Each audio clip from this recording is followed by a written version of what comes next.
everybody. Welcome to the Banyen Books podcast. My name is Ross McKeechee, your host. Today, I'm delighted that we're joined by Stephen Mitchell. Before we get to his formal intro, some Banyen announcements. Although we have people joining us from all over the world, the physical location of Banyen Books in Vancouver is on the traditional and unceded territories of the Coast Salish peoples, including the Musqueam, Squamish, and Tsleil-Waututh nations. Banyen Books and Sound is in its 50th anniversary year this year, 50 years as Canada's spiritual and healing resource. We've been local and independent since 1970. Please, everybody, support your local independent bookstores. Every time you make a purchase from Banyen Books, you support all kinds of wonderful free programming like tonight's event. You can visit us at banyen.com, or you can come and drop in person at the corner of 4th and Dunbar in Kitsilano. Our guest this evening, Stephen Mitchell, was born in Brooklyn in 1943. Educated at Amherst, the Sorbonne, and Yale, and de-educated through intensive Zen training. He is married to Byron Katie, founder of The Work, with whom he co-authored the bestsellers Loving What Is and 1,000 Names for Joy. A world-renowned translator and scholar, our distinguished guest has brought to life a wide range of literary classics, including the Tao Te Ching, Gilgamesh, the Bhagavad Gita, and the poetry of Rainer Maria Rilke. He is the author and editor of many anthologies, books of nonfiction, fiction, poetry, and children's books, including Dropping Ashes on the Buddha, The Enlightened Heart, Parables and Portraits, Meetings with the Archangel, The Gospel According to Jesus, and The Way of Forgiveness. Today, Stephen Mitchell is with Banyen Books in conversation about his latest book, titled The First Christmas, A Story of New Beginnings. The First Christmas is a beautiful reimagining of the Annunciation and Nativity stories that will enchant and astonish readers. In this book, Mitchell has woven together Judeo-Christian, Zen Buddhist, and Hindu wisdom into an uplifting and readable story that brings to life the characters in a way that is both surprising and illuminating. For students, practitioners, believers, and non-believers of all faiths and backgrounds, this book is a wonderful read, pointing us to what is universally true and real. If you'd like to learn more about our guest and his work, please visit his website at stephenmitchellbooks.com. Stephen Mitchell, welcome. Thank you so much for joining us. Ross, it's my pleasure. This is actually my first event after the pandemic. So it's a wonderful thing for me to be with people in this way. I'm really looking forward to it. Oh, that's excellent. That's really great. And I just want to let our audience know, if you notice that Stephen's color is looking a little bit purple, we tried to fix that before we went live, but just bear with us. There's a little bit of purple color to Stephen this week. Yeah, my face is extremely red, and my sweater, which looks purple, is actually a light blue. So if you can imagine otherwise, please do. And if you can't, doesn't matter. Stephen, I watched an interview that you did a few years ago with David LaRoche on his program called Paradox on YouTube. And in that, you said that all of the great stories you're drawn to and have worked on are the same essential story. It's the story of suffering and the end of suffering. How is that also true for this latest book, The Story of Christmas? The First Christmas? Yes. That's an interesting question. In the gospel accounts, there are two accounts in the gospels, one in Matthew, one in Luke, and the other gospels don't mention any birth story.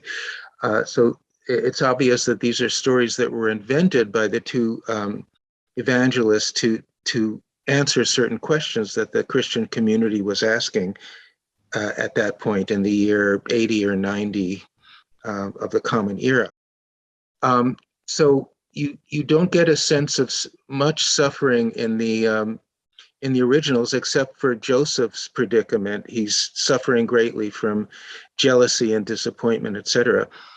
But what I've done here is the category, if you need a category, is called midrash. It's a Hebrew word that is used about creative transformations of biblical stories or biblical verses. So in expanding the Nativity and Annunciation stories, I've really gone into each separate character in the story. And when I entered the character of Mary, I could see how what was implied in the original story. In the original, she seems kind of like the good little Catholic girl, the Catholic schoolgirl wearing a plaid skirt reaching her knees and white socks, and the good girl. So the angel says, you're going to become pregnant and give birth to the Messiah, and she basically nods and says, okay. But when you enter her situation as a young, very young Jewish woman of age 12 or 13 or 14, in the year 3 or 4 before the Common Era, and you realize what it must have meant to be engaged to somebody that she loved. And Joseph, in later Christian tradition, is portrayed as an old man, so that there shouldn't be any hint of sexuality between them, because the church was very invested in Mary's perpetual virginity. But going back to what the actual characters would have looked and felt and felt like, any Jewish girl betrothed and in love with her fiance would have had a tremendous problem with the angel's news, because she was being asked to say yes to a pregnancy that had nothing to do with the man she's in love with. Not only that, but as Kierkegaard pointed out, I have a beautiful quote from him at the beginning. Mary was the only one to whom the angel appeared. So the news that this was a holy thing, that she was going to be pregnant by the Holy Spirit, was only said to her. And everyone else in the village, including her parents, her family, and Joseph, wouldn't have been privy to that information. So she would have been seen universally as a whore, somebody who got pregnant outside of marriage, and somebody who wasn't even honest about it in telling the news to people, because she wouldn't have been able to talk about an angelic visitation. They would have thought she had gone crazy. So here's where the suffering comes in. Her choice ultimately comes to be between saying yes and accepting what the angel lays out for her, what God intends for her, and her loyalty and love to her fiancé.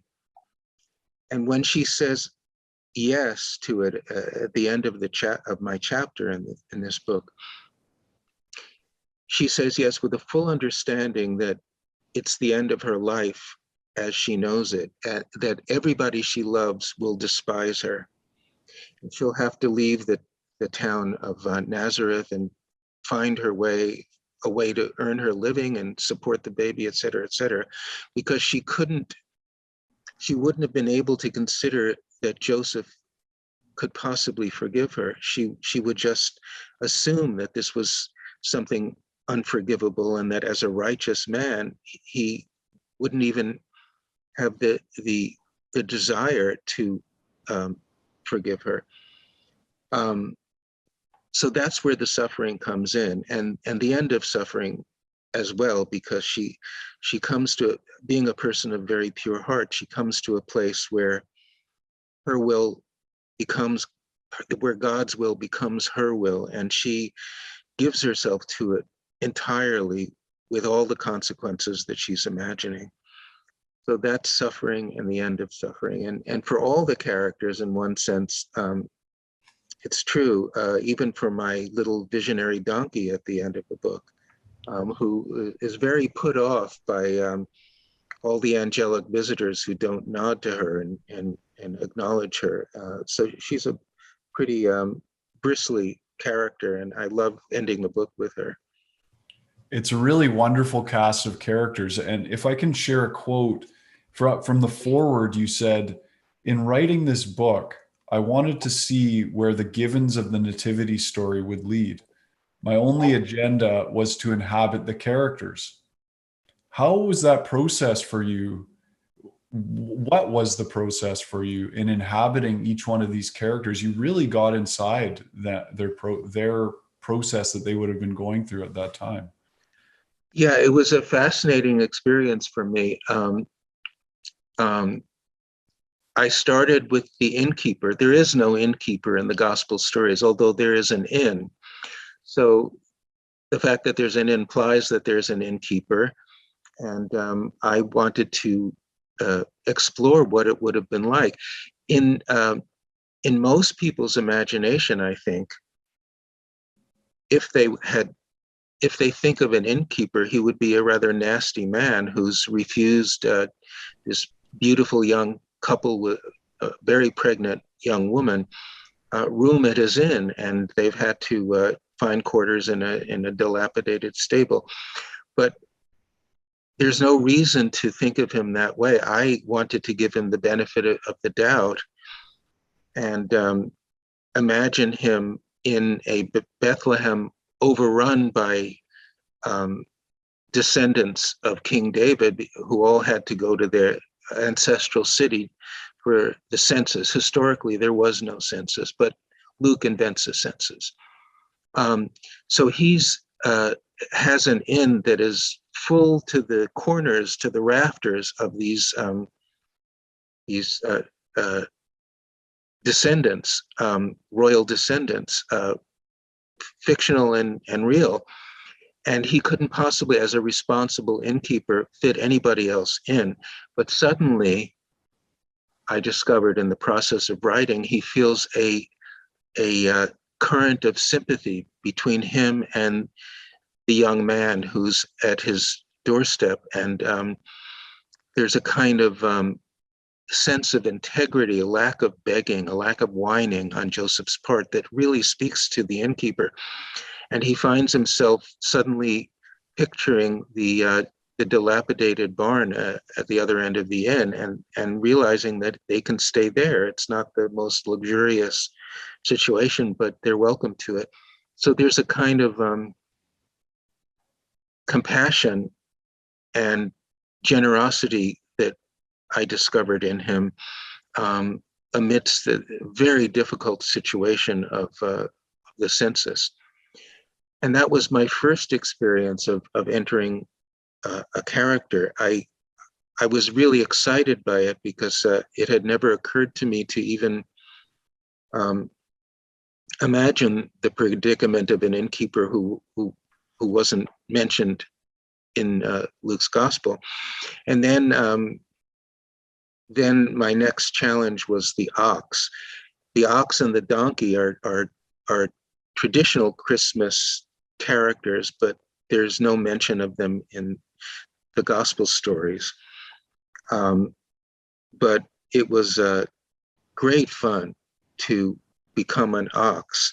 My ox is a very solid citizen and has the breadth of mind of Walt Whitman, for example, and also a touch of pride at being a large kosher fellow, which the donkey is not having cloven hoofs and not chewing a cud. He's also very casually proud of his meditative capacities. He even mentions how in India, oxen and cows are worshipped he says it's no surprise that in a culture of meditators, ruminators are very highly thought of. So, it's a very funny character, but also a touching one, I think, because to have the birth of the Messiah described through the eyes of an animal opens up all sorts of possibilities, and I just enjoyed it so much. And then when it came to Mary, entering her was less difficult than you might think, because I had a woman of pure heart that I live with, my wife, and so all I had to do is enter what I know so well about Katie's reactions, and the complete surrender of a mind like that, the clarity of a mind like that, and the quality of love. This is second nature to me, because I've been living with a person like that for so many years. Joseph also wasn't that difficult, even though I haven't experienced the emotion of jealousy since I was 22 years old. But that brief experience with my first girlfriend is enough to give me an insight into the hell that feeling jealousy is, and the intense suffering of it, the closing off to reality that happens when you're caught in that emotion. And then the wise men, I've made them two of them instead of three, and Jewish characters instead of Persian. And they travel to India to study with an enlightened master who has many characteristics in common with my old Zen master. So that's some of it, of the process. Through my Zen training, through all these years of meditation, I've learned how to, with a still mind, how to enter a point of concentration. And so that totally transformed my ability to translate and to write. It was an experience of having enough concentration to enter another reality, another mind, without any reference to anything else in the world. So that's what the process was like, more or less. Wonderful. Yeah, I saw an interview with you where you mentioned that for you, writing is a meditation, and you said it's waiting on the edge of attention for a voice to appear. Well, that's accurate. Yeah, with the kind of translation that I do, it's the same thing. The way I've translated poetry, it's as if you're hearing music in one ear and waiting for the silence in the other ear to turn into an equivalent music. And what's important about that process, which has many similarities to the process of writing, is that if you're patient, you get rewarded in all sorts of profound and subtle ways. So it's cultivating the ability to do nothing and know nothing and simply wait for what you long for to appear in your mind. And whether you have to wait for 2 minutes or 2 weeks doesn't matter. If you mastered the art of patience, you're very aware that it will come when it wants to come, and your job is just to sit there and be open and ready for it to come. Yeah. I also heard you say that the following about what happens to you before you write a book. Tell me how you feel about this at this point. You said, when I know that a book is going to happen, there are two things that have to happen. I have to feel enormously challenged. I have to feel I can't do it. This is beyond me. I'm not mature enough or smart enough. And you said also there has to be the feeling I must do it. So I can't do it and I must do it. There's no choice involved. What happened with this book? What was that experience like for you? And how did the knowing come that this book was the next project?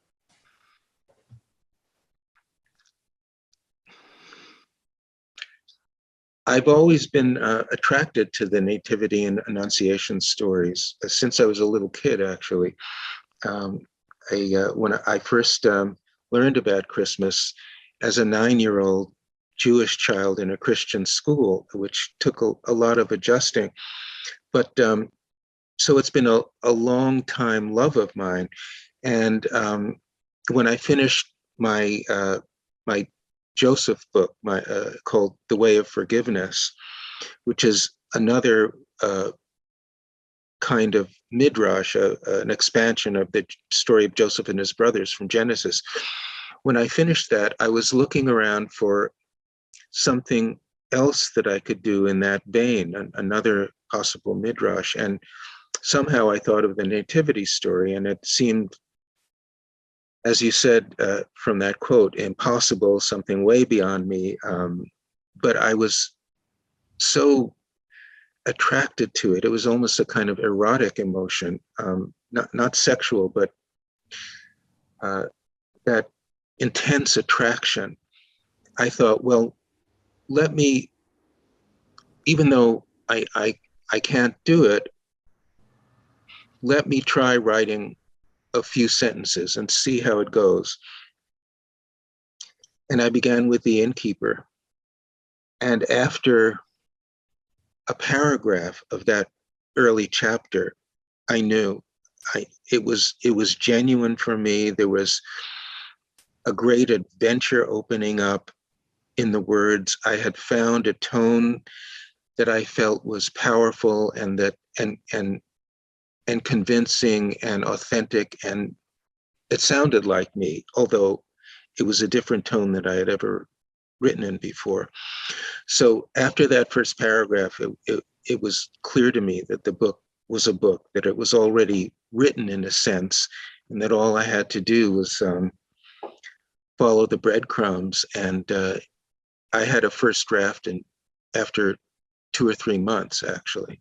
So Oh, wow. it went very quickly. And it was a good first draft. I didn't have to make many changes.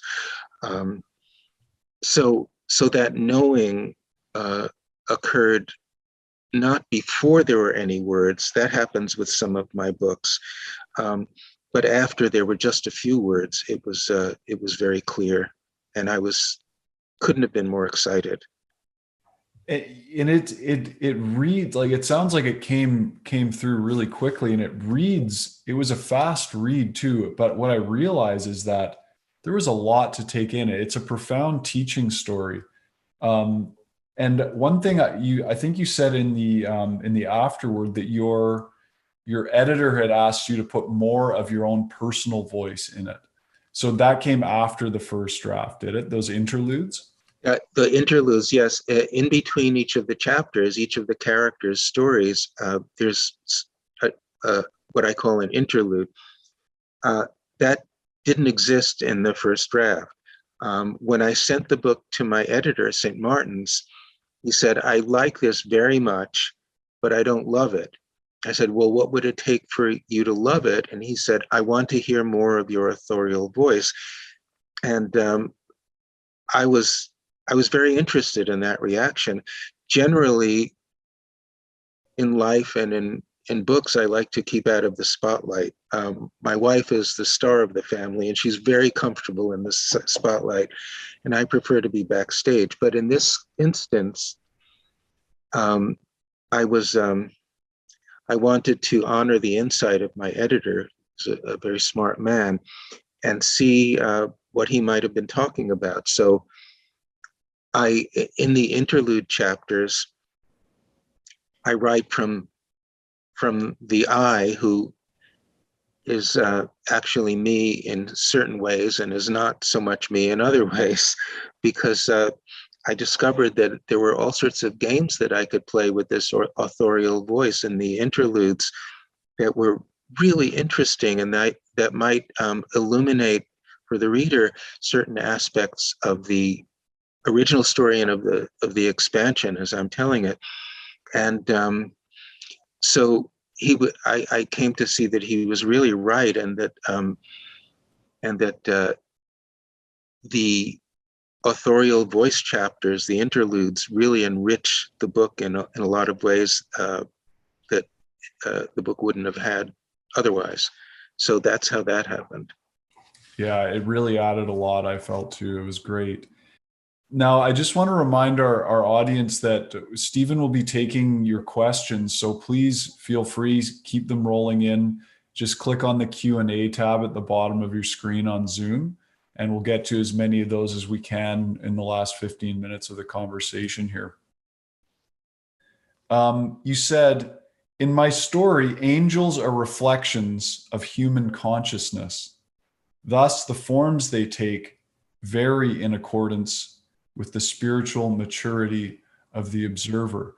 And the angel shows up differently for the shepherds, for Mary, for Joseph. Can you talk a bit about that? And what was your process in sort of meditating on or contemplating the angelic beings? Very good question. I should add, they appear differently to our little donkey as well. She's another one who sees angels. Yeah, angels are a fascinating symbol. The greatest of poets, including Rilke and Wallace Stevens, were interested in angels and have angels in their poems. Rilke in a very, very prominent place in the Do You Know elegies. The most famous thing he said about angels are, every angel is terrifying. And that's not the usual, let's say, New Age take on angels. We can get very silly sometimes with our imagination of these creatures. But I was very interested to explore what it might be like for a young woman of pure heart to be encountering an angel. And I didn't want him to be in the form that we usually associate Gabriel with, of a Renaissance painting. We've all seen the great Renaissance artists portray the Annunciation scene with great gusto, and Mary always appears as a kind of earthly queen in satins and silks with a infant God on her lap.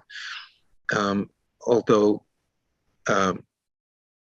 Kierkegaard said that was really blasphemy to depict a young Jewish girl in a poor village who was just undergone a terrifying visit with an angel, to depict her in this way. In any case, when I entered the figure of Mary, I could see that any conventionally Christian angel would have been inappropriate for her. So I imagined this angel as a circle of light. That was the kind of the most spiritual image that I could find, and it's light that speaks. Although Mary has a little trouble understanding him at the beginning, she gets accustomed to that. So that was the most non-human image that I could find for her. With Joseph is an extremely compassionate, righteous Jewish man, but is not on the same level of surrender as Mary is. So his angel is more like one of these Renaissance figures, although I've given him green animal eyes to pop it up out of the conventional a little bit. And then the shepherds see a much more conventional angel, and the donkey sees not only ordinary angels, but seraphim and cherubim and all sorts. She's a somebody who comes from a tradition of visionary donkeys that is described in a story from the book of Judges. I won't go into that, but she is, aside from being miffed at the lack of respect that she's getting, she is maintains her prickly individuality, and it's a wonderful way to end the book, I thought. Yes. Yeah. Actually, in one of those asides, within the Mary chapter, I have a little riff on angels, especially angels as seen by the great Catholic theologian Thomas Aquinas, who talks about them as the essence of understanding. Angels, in his view, do not have to go through the process of deduction or logic or any kind of thinking the way human beings do, but they intuitively know and understand, and immediately and intuitively and completely. So it's the kind of culmination of the intellectual clarity that Aquinas wanted for himself and for anybody talking about the spirit. And I was very glad to include that in the Mary chapter as well. Yes. Yeah. It was lovely. And you also said this, if I can share a quote, you said you're speaking about the contemplation of the angelic beings. And you said, if you pursue this idea to its limit, you'll find yourself imagining an inconceivably joyful society of disembodied beings more numerous than the stars, hierarchically ranked by the quality of their intelligence, all participating in the beatific vision to the fullness of their vast and vaster capacities. Yeah, that's a mouthful, but that's what angels were like for this great theologian. And I think given that they're imaginary beings, we can imagine them more precisely and with greater depth. And it gives another element to this story, the Annunciation and the Nativity story. I think when we are able to go a little deeper than the usual Christian concept of an angel. Right. One of the other things, Stephen, that I really appreciated was how you brought forward the power and the beauty of certain traditional values that would have been present at that time that, a lot of them we could really desperately actually use today. You presented this through the voice of the internal dialogue of the characters in a way that connected those values to very mature, clear-minded, and loving spiritual insight, rather than as like a condemnation of those who commit sin. So one example I grabbed that I really liked is when Joseph, it's his thought process when he says of those who commit sin, these things could happen only when people didn't understand the first commandment, not to put other gods before the unnameable one.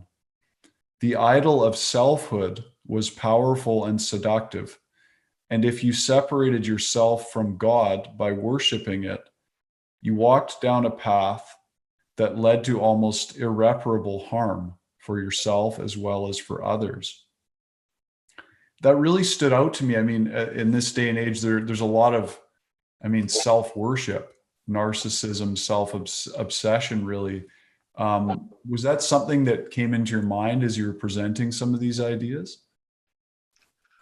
Not really. I think it's the human condition. And, whether it's today or 100 years ago or 1,000 years ago, that's what we do. We act out of self-interest, most of us, and it's not always loving. This is something where I connected the story, I think, with Buddhist teaching, although not explicitly. But it's not only Buddhist teaching, it's really any moral teaching of any of the great spiritual traditions. In Matthew's story of the Nativity, Joseph is called a righteous man, and Matthew says he was a righteous man, and that's why he decided to divorce her because of her pregnancy. We usually, in our culture, think of righteous as something not entirely admirable, and it kind of melts into the word, the phrase self-righteous. That's I don't know that anybody would want to give you the compliment or me the compliment of being a righteous man. It doesn't really sound like something attractive. But in the Jewish tradition, and certainly for Joseph, righteousness was a question of being right with God, acting in a compassionate, generous way to everybody who came along in your life. So he, in his mental process in this chapter, he has to go through a very painful conflict between his great love for his fiancée and God's commandments as he sees them. He feels that at the beginning, in the early part of the chapter, he can't even marry Mary, keep her under wraps until the baby's born, and then own the child as his own, because in fact the child is a bastard. And in the Bible it says, the words of God are, a bastard shall not enter the congregation until the 10th generation. So he realizes that he would be doing great harm to any pious family that whose daughter would marry the baby when he grew up, because they would be polluting their family according to the Bible. So it's an intolerable conflict, and he, with great pain and disappointment in his heart, realizes that he has to divorce her. And then later on in the chapter, he has a revelation and things appear very different to him. And he's able to forgive her with his whole heart, even though she hasn't done anything to be forgiven for. So I go as deeply as I can into his process, but also into the whole Orthodox Jewish culture that he would have been living in at the time. And most people think of the Orthodox tradition at that time as something pretty superficial and corrupt, because of the only place they've read about it are the Gospels, which are very vicious toward the Pharisees. But the Pharisees are actually the holder of the rabbinic tradition, which has many beautiful and wonderful and helpful qualities to it. So that's what I've tried to convey as well in the Joseph chapter, what kind of moral circumstances he had grown up in and treasured for himself, and made him who he was, who Mary fell in love with. Yeah. Yes, it was both Mary's struggle and Joseph's struggle with this situation that they find themselves in, was very moving. And it seems to me as the reader, like you were actually directly experiencing what they went through, that emotional, mental roller coaster that they went to, which for both of them leads to a complete surrender and giving over to the divine. Yeah, that's you really have nailed it. That's what the experience was like for me. I especially was amazed and so had such admiration for the characters as I drew out the implications in the gospel stories, especially for their courage. When you read the gospel stories of the Annunciation and the Nativity, courage wouldn't occur to you probably. Mary is told the news and says, okay. Joseph has an angel appear to him at night in a dream, and he says, okay. And it seems like a very simple process where courage or any kind of decision really isn't involved. But as I drew out the implications of that story, I felt that courage is the essence of it, and it's what allows us to open up into the Christmas holiday, because these two magnificent characters who go through such difficult human processes. Yes. And you mentioned earlier that living with Byron Katie, or as you affectionately call her, or and other people too, Katie, was an easy way for you to relate to how Joseph relates to Mary. And I really could actually feel that as in the writing. I felt this must be how you relate to your wife. It is, even to the extent of, I have a little passage where Joseph talks about the times Mary goes into ecstasies. And that I write that from experience. I'm not inventing or imagining that. So living with this extraordinary bodhisattva has given me a much clearer sense of the depth of the world, of what's possible for a human being. It never occurred to me before that it might be possible to live a life without problems, without any anger, without any sadness, without any of that kind of emotion. And that's what Katie's work has given her, and thousands, hundreds of thousands of people across the world. So yes, I live very closely with a person who has that kind of purity of heart. It's wonderful. Yeah. What's And really, I want to say I sit at her feet metaphorically. I mean, every day is a lesson for me about love, and it's not personal. It's not her love for me that I'm reacting to. It's love without an object, and it's the most beautiful thing in the world. oh. I don't know if I can say anything after Yes, that. no, That's I kind of mean, a climax. I think that's something that's beautiful, just to take a moment for us all to just sort of sit with and absorb what you're communicating there. I really feel that. I'm curious as to you've done 4 books of Byron Katie's. You've co-written them with her. What was that process like for the two of you working together on those books? Interesting question. Yeah, the other book that you didn't mention that came out after that little bio that you read, is called A Mind at Home with Itself. And it's Katie's commentary on the Great Diamond Sutra, the clearest and most profound or you could say it's the most profound of the Buddhist scriptures. And I did a rather free translation of it and read it to her, and she riffed on it. But all the books were like that. It's simplest to describe A Mind at Home with Itself, so I'll do that.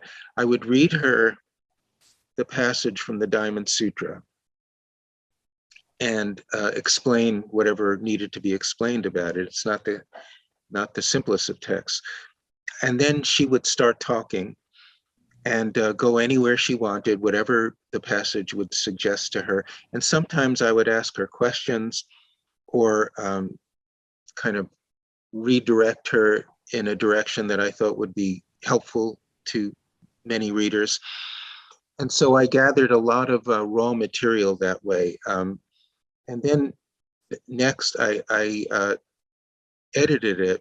And sometimes, there would be 20 pages of raw material, and after my editing, there would be 1 paragraph left, or a page left, or whatever. It was choosing the most insightful of what she had said. It was all insightful in one way or another, but I had to make choices.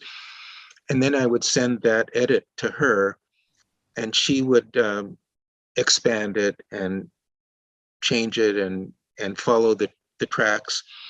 And then I would edit that part, and then she would edit my edit. So it was a conversation. Um, I loved, it was like making love, really. It was, taking her words and taking them into myself and translating her spoken English into written English. And all the while remaining true to her voice. And I have a sense in my ear of what's authentic Katie and what's not. So it was like that. It was a process of back and forth, filled with loving respect. And what made it work so easily was that at the beginning, he said, "You make the decisions about what to keep in and what to take out. I won't be involved in that at all." So I had complete freedom to do what I wanted with her words. So it worked out very well. What a deep trust between the two of you. Yeah, she knows very well at the beginning. She's not a writer, and actually, when our old agent first met her in 1999 and said, "I want to be your literary agent," her response was, "I don't have a book in me. I'd love for you to do whatever you want, become my agent. That's fine, but there's not going to be a book. I have a little 12-page pamphlet that's enough." And Michael said, "Actually, there is, and I'm going to introduce you to Stephen Mitchell, and we'll see what happens." So that was how we met. Wow. Yeah. Wonderful.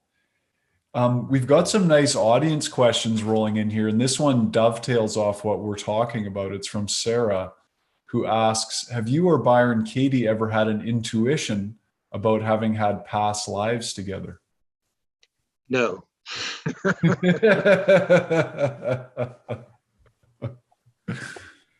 A simple answer. Now, one of the I can add to that. Sure. when people ask Katie about past lives, she'll usually say, "Think of what you were doing a half hour ago. That's a past life.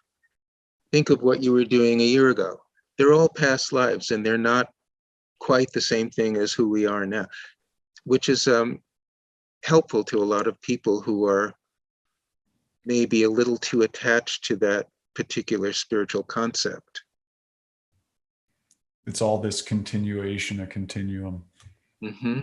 She actually, is one of the few people that I've known or heard of who lives in the radical present. When she had her experience of awakening, her past was literally wiped out. She was at a halfway house at the time, and after a couple of days of this new consciousness in her, they brought her children to pick her up, and her ex-husband, and she didn't recognize them. She thought they were going to bring 2- and 3-year-olds to meet her, and there was a 16-year-old, an 18-year-old, and a 22-year-old. So she had no remnant of who she was before, and she kind of adopted their story, and that was fine with her. It was basically in a reaction like, "This too, God? Okie dokie." So she lives in the radical present. There's never any kind of future or much planning at all, and very rarely any looking back at a fictional past, a past that has by necessity to be a fiction. Wow. If we can jump back into the first Christmas, the wise men. I was really fascinated by where you took that part of the story. And there's a question from Nora that we'll get to in a moment, but maybe first of all, we all think of it as 3 wise men. and in this story it's 2. Was that based on something from the scriptures or history, or that was a choice you made? Um, I chose 2 rather than 3 because it was simpler uh, to imagine a character for both of those 2. In the gospel story, there's no number. The wise men became 3 only 400 or 500 years after the gospel stories were written, and they even became kings at that point. Not only wise men but kings, and they came from Persia in the Christian legends. I didn't feel bound by any of the legendary traditions. What I was working from was the original gospel stories. That's where my midrash takes off from. So I wasn't bound by a number. I wasn't bound by an ethnicity either. So I could just as well make my characters Jewish, which appealed to me because that's the whole context of this book. And so I made them very serious spiritual seekers who have been studying with the great Rabbi Hillel, and he retires, he becomes too old, and they have an intense desire to meet an enlightened master, and they hear that there are such beings in India, so they travel to India and finally meet somebody who has what they are looking for. And he's a character who's based very closely on my old Zen master. So I don't know if that leads to the question, but Yeah, I think that's a good spot to jump in with Nora's question.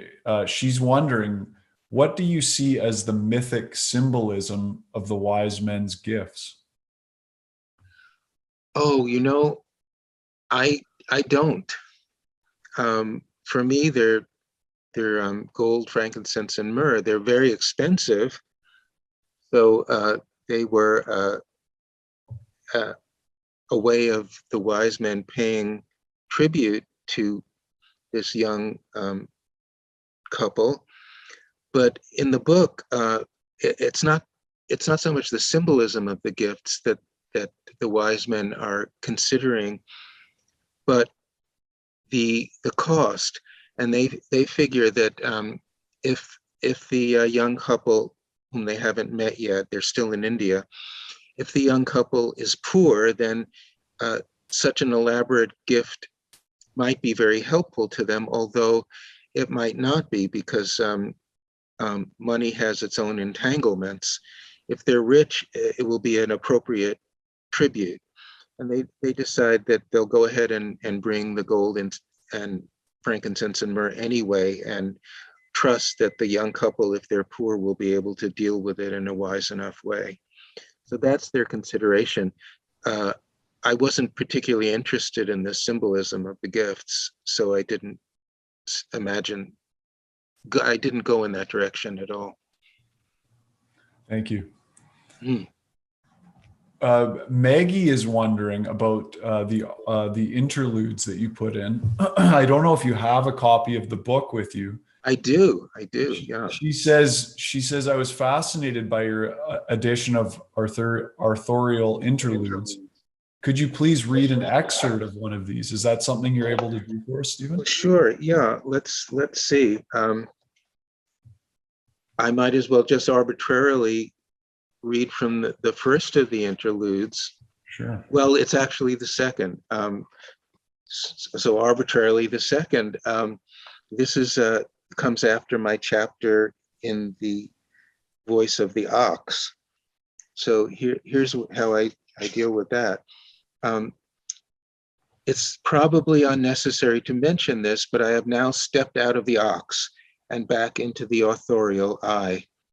I do this with no regrets, but I must tell you that I felt very comfortable as an ox. His mixture of intense solidity and immovable calm is something I know well. And the flavor of pride, I can find that too in myself. Whether it is as charming in me as it is in him is an open question. He is, as I am, a peaceable fellow, but those horns he's provided with, He knows instinctively how to use them. Here too I can find the equivalent in myself, though I have used mine only once in defending a principle. To my great surprise, I enjoyed using them. Actually, it was fascinating to face the rogue matador, then gore and toss him. And in parentheses, this metaphor is getting out of hand. But enough about me for the moment. How does the present chapter connect to the Nativity story? Well, the ox was a given since he's part of our folkloric legacy. His messianic musings are another connection. He's open to all possibilities, as anyone with a Whitman-esque largeness of mind would naturally be. But he is rightly skeptical of Isaiah's promise that the wild will be domesticated someday. I too can imagine a world in which our equivalent of swords have been transformed into our equivalent of plowshares. But lions eating hay, wolves dwelling with lambs, not going to happen, nor should it. Would you want the magnificent, dangerous world of nature to become a Disney cartoon in which bluebirds circle about your head while serape-clad squirrels serenade you in the shade? The vision that came to Isaiah out of his great longing is not something any mature person would want to see realized. What we long for in the outer world, we can have within us, as Meister Eckhart and the Hasidic rabbi quoted at the beginning of this book realized. When the inner Messiah comes, we don't need an outer one. That's that interlude to the second chapter. Wonderful. And you can see how many interesting directions, if you found it interesting, I did, interesting directions I can go in, even from sentence to sentence and paragraph to paragraph. So it provide that idea of my editor provided me with a great freedom, and I was terribly grateful for that suggestion. Yeah, and this book, for everybody to know, it goes in many directions, and there's a lot of surprises, wonderful surprises. But I think the thread you just quoted, the underlying thread for all of us is that coming of the inner Messiah, and that Christ is born within us. Is that true? Yeah, that's from Meister Eckhart. And what I've heard from people who are early readers of the book, which pleased me no end, was that many people are finding that one reading is not enough, that they need to go back a second or third time because there's so much richness in it that they can't absorb when they're just following the storyline at first. And my intention, if I had an intention for this book besides providing you with pleasure, it would be that anybody who reads this book and then goes back to the Luke and Matthew gospel stories can never read them again in the same way.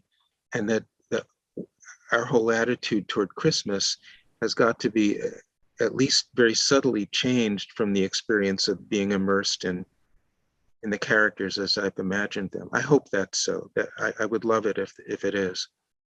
I think that really comes through here. Yeah.